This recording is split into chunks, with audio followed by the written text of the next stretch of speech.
जय हिंद दोस्तों। AKP1 YouTube channel पे आप सभी का स्वागत करते हैं।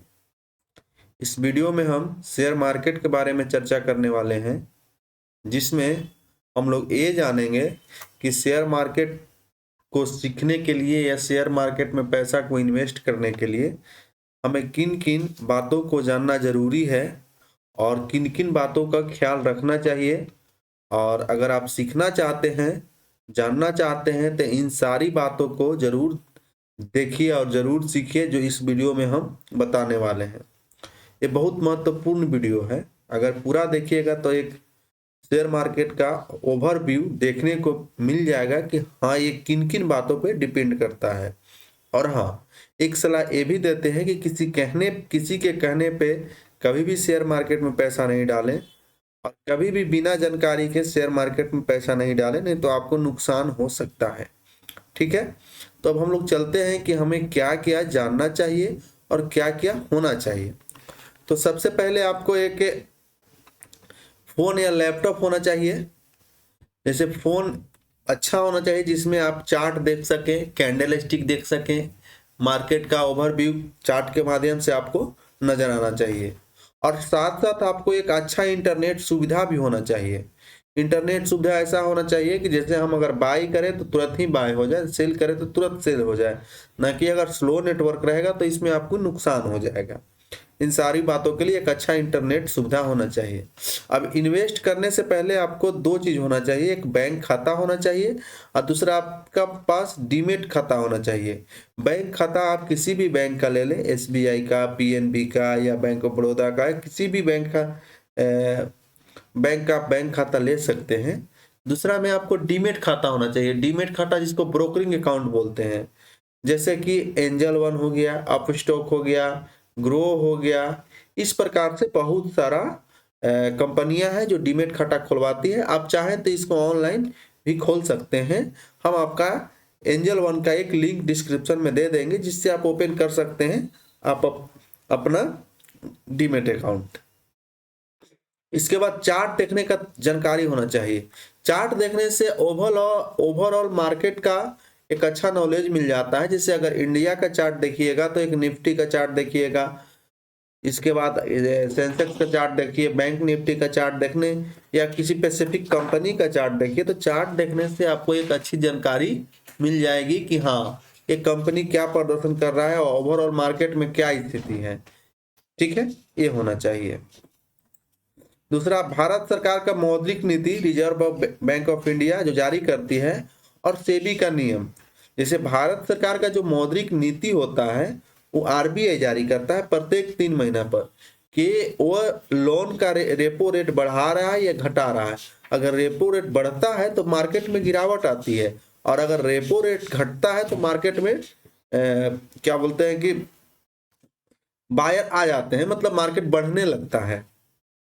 और सेबी का नियम, अगर सेबी का नियम बायर के लिए आसान होता है तो मार्केट बढ़ता है, अगर सेबी का नियम बायर के लिए नुकसान होता है तो मार्केट गिरता है। इस प्रकार से भारत सरकार की मौद्रिक नीति पर भी डिपेंड करता है जो RBI जारी करती है। दूसरा है आपका अमेरिका का केंद्रीय बैंक का मौद्रिक नीति, जिसको फेडरल रिजर्व बैंक कहते हैं। मतलब अमेरिका सरकार का जो केंद्रीय बैंक है, जिसको फेडरल रिजर्व बैंक बोलते हैं, वो भी अपना मौद्रिक नीति जारी करता है, जिसका प्रभाव वर्ल्ड ओवर, मतलब विश्व का जितना भी शेयर मार्केट है उसमें पड़ता है। उसमें क्या होता है, उसमें भी सेम ये है कि अगर मौद्रिक नीति जो जारी किया, जो प्रत्येक 3 महीना पे जारी होता है, प्रत्येक 3 महीना पे आपको रेपो रेट का निर्धारण होता है। वैसे अगर केंद्रीय बैंक रेपो रेट में कटौती करती है तो शेयर मार्केट बढ़ता है, अगर रेपो रेट में बढ़ाता है तो शेयर मार्केट गिरता है, क्योंकि इससे महंगाई बढ़ती है। इसके बाद इंटरनेशनल मार्केट का जानकारी होना चाहिए। इंटरनेशनल मार्केट का जानकारी होने कहने का मतलब है जैसे अमेरिकन मार्केट, यूरोपियन मार्केट, चीन और सिंगापुर का मार्केट, जापान का मार्केट, दक्षिण कोरिया का मार्केट। मार्केट कहने का मेरा तात्पर्य सब्जी मार्केट या अन्य मार्केट नहीं, शेयर मार्केट है कि वहाँ के शेयर मार्केट में क्या चल रहा है, उसका इफेक्ट भारतीय शेयर बाजार पर भी पड़ता है। और इसके बाद आपको क्रिप्टो का भी जानकारी होना चाहिए। क्रिप्टो करेंसी जो है, इसका भी थोड़ा बहुत मार्केट पे इफेक्ट पड़ता है, लेकिन उतना कोई खास इफेक्ट नहीं पड़ता है। इसके बाद क्रूड ऑयल का भाव का जानकारी होना चाहिए। क्रूड ऑयल जैसे जो सऊदी अरब से आता है, रसिया से आता है, वेनेजुएला से आता है जो तेल, उसी तेल से डीजल भी बनता है, उसी तेल से पेट्रोल भी बनता है, और उसी तेल से जितने भी आप स्किन क्रीम है, जैसे आपको निबिया का क्रीम हो गया या फिर बहुत सारा कंपनी का जो क्रीम होता है, सारा का सारा क्रीम और जितने भी कॉस्मेटिक सामान होता है अधिकतर क्रूड ऑयल से ही बनता है। तो इससे क्या होता है कि अगर क्रूड ऑयल का दाम बढ़ता है तो भारत में बनाने वाली सब कंपनियां का रेट बढ़ जाता है सामान का, जिसकी वजह से बिक्री कम जाती है और मार्केट में इसका बुरा प्रभाव पड़ता है। तो इस प्रकार से अगर क्रूड ऑयल का भाव गिरता है तो कुछ कंपनियों को फायदा होता है जिससे उनके शेयर में भाव चढ़ जाता है, और कुछ कंपनियों का नुकसान होता है जिससे उनका शेयर गिर जाता है। ये भी उस पर डिपेंड करता है। इसके बाद कोमोडिटी मार्केट। कोमोडिटी मार्केट कहने का मतलब है कि जैसे इंटरनेशनल मार्केट में एल्युमिनियम का भाव क्या चल रहा है, तांबा का भाव क्या चल रहा है, लोहा का भाव क्या चल रहा है, मैग्नीज का भाव क्या चल रहा है, इन सारी चीजों को एक कमोडिटी मार्केट कहा जाता है। अगर इन सभी चीजों का दाम बढ़ता है तो कुछ कुछ कंपनियां होती है जिनका शेयर गिर जाता है, जो इन सारे मेटल पे डिपेंडेंट होती है। तो इस प्रकार से कमोडिटी मार्केट का भी आपको जानकारी होना चाहिए। अब इसके बाद करेंसी का जानकारी होना चाहिए। करेंसी कहने का मतलब है कि इंडिया के रुपया के तुलना में अमेरिका के डॉलर कितना मजबूत है और कितना कमजोर है, इस पे भी डिपेंड करता है। इसलिए करेंसी मार्केट का भी आपको एक अच्छी जानकारी होना चाहिए। देखिए करेंसी मार्केट में थोड़ा सा और बता दें, करेंसी मार्केट में जैसे अगर अमेरिका का 1 रुपया यहाँ के 80 रुपया के बराबर है, तो अगर कोई अमेरिका का व्यक्ति यहाँ के शेयर बाजार में 100 रुपया, जैसे मान लिया कि वो 100 रुपया का प्रॉफिट करता है, तो उसको मात्र 1 पॉइंट कुछ डॉलर का वहां मिलेगा। अगर वही व्यक्ति वो अमेरिका में $100 का प्रॉफिट करता है तो उसको बहुत ज्यादा हो जाएगा। तो इस प्रकार से करेंसी मार्केट का भी मार्केट में बहुत ज्यादा प्रभाव पड़ता है। और इसका एक रीजन और है कि जिसको फिक्स डिपॉजिट कहते हैं, जिसको इंडिया फिक्स कहा जाता है। इसमें अगर वृद्धि होता है तो शेयर मार्केट गिरता है, और उसमें अगर कमी होता है तो शेयर मार्केट बढ़ता है। तो इस प्रकार से शेयर मार्केट पर प्रभाव पड़ता है। इन सभी चीजों के बारे में हम अलग अलग वीडियो भी लाने वाले हैं मेरे चैनल पे।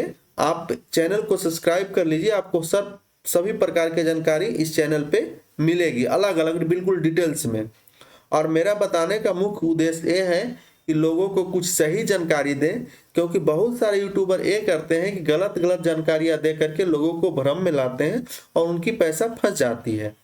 तो अगर हमको कुछ सीखने को मिला है तो हम चाहते हैं किसी को बताएं जिससे कि किसी का नुकसान ना हो, ठीक है। और हम आपको लाइव ट्रेडिंग में जो हम इन्वेस्ट किए हैं, क्या प्रॉफिट हुआ है, क्या लॉस हुआ है, ये भी आपको हम एक वीडियो में रिकॉर्ड करके लाएंगे, और शायद आप लोगों को कुछ ना कुछ जरूर फायदा दिखेगा इससे। तो चैनल को जरूर सब्सक्राइब कीजिएगा।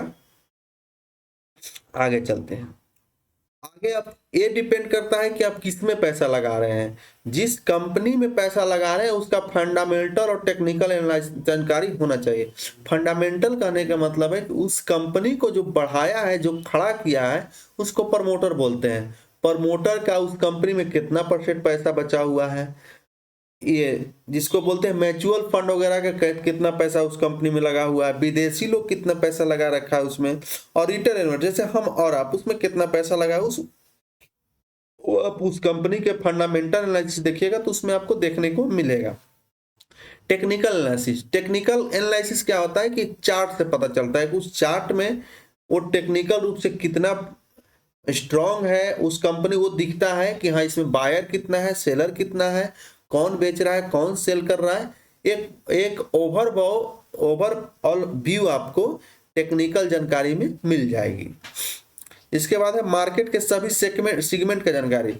मार्केट के सभी सेगमेंट करने का मतलब शेयर मार्केट में कई प्रकार से पैसा लोग लगाते हैं और कमाते हैं और गंवाते भी हैं। तो पहले सीखिए। सबसे पहले एक इक्विटी होता है जिसमें डायरेक्ट जितना पैसा उतना ही पैसा इन्वेस्ट कर सकते हैं। एक इंट्राडे होता है, इसके बाद एक ऑप्शन होता है, एक फ्यूचर होता है जिसमें लोग पैसा लगाते हैं। तो ओवरऑल इन सभी चीज़ों को अलग अलग तरीका से हम वीडियो लेकर के आपको आने वाले हैं चैनल पे, इसलिए चैनल को जरूर सब्सक्राइब कर लीजिएगा, आपको एक अच्छी जानकारी सुनने को मिलेगा। इसके बाद है कि आप जिस सेक्टर के कंपनी में पैसा लगा रहे हैं उस सेक्टर के अन्य कंपनी की क्या स्थिति है वर्तमान में बाजार में। कहने का मतलब है कि आप जिस सेक्टर में पैसा लगा रहे हैं, जिस सेक्टर के कंपनी में पैसा लगा रहे हैं, उस सेक्टर के कंपनी के वर्तमान में स्थिति क्या है और वो किस प्रकार का प्रदर्शन कर रही है।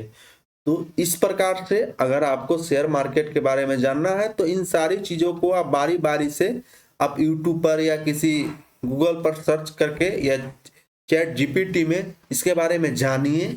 इसके बाद थोड़ा थोड़ा अमाउंट से आप इन्वेस्ट करने के लिए सीखिए और कभी भी शेयर मार्केट में आने के बाद जल्दी मुनाफा का वो व्यू नहीं कर लें कि हम तुरंत पैसा कमा लेंगे। ऐसा नहीं होता है। जो ऐसा करता है चाहे जो बताता है बिल्कुल आपको गलत बताएगा।